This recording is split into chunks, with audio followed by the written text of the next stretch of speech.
Out of a move of desperation, I ended up selling the boots I was wearing off my feet.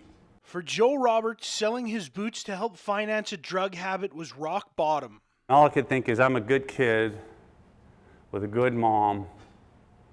How did I end up on the 100 block of East Hastings? The realization Roberts felt in that moment led him to call his mother in Ontario, who pulled him off the streets and helped him get into a recovery program. If you give me a shot, I promise I will make the most of the opportunity. And the other promise I made is I'll do something to pay it forward.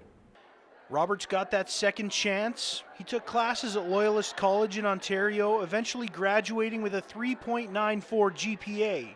He'd go on to have a very successful career in business, which brings us to the giving back part.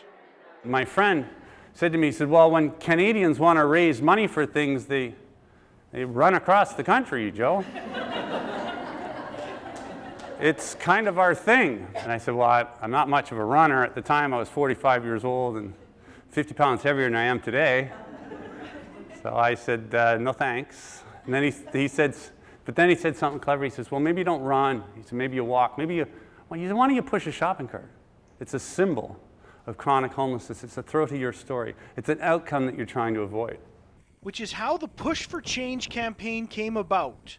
So far, Roberts has spent the past 457 days walking from Newfoundland, an 8,348-kilometer journey, which he plans to complete in September in Vancouver, all in an effort to raise money and awareness for the prevention of youth homelessness.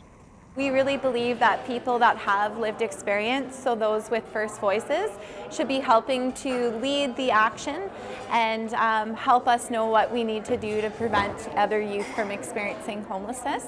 Both McParland and Roberts agree shifting the focus from response to prevention could help keep the vulnerable youth in our community from going down a path which can be difficult to come back from. The research shows that youth, the longer they're on the streets, the more at risk they are for criminal victimization, sexual exploitation, and health concerns.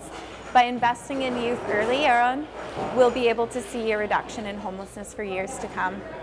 Maybe in my lifetime, maybe in yours, we can visit youth homelessness not on the streets of Toronto or Montreal, Vancouver or Kamloops, but we can visit it in a museum where it rightly belongs. Adam Donnelly, CFJC News.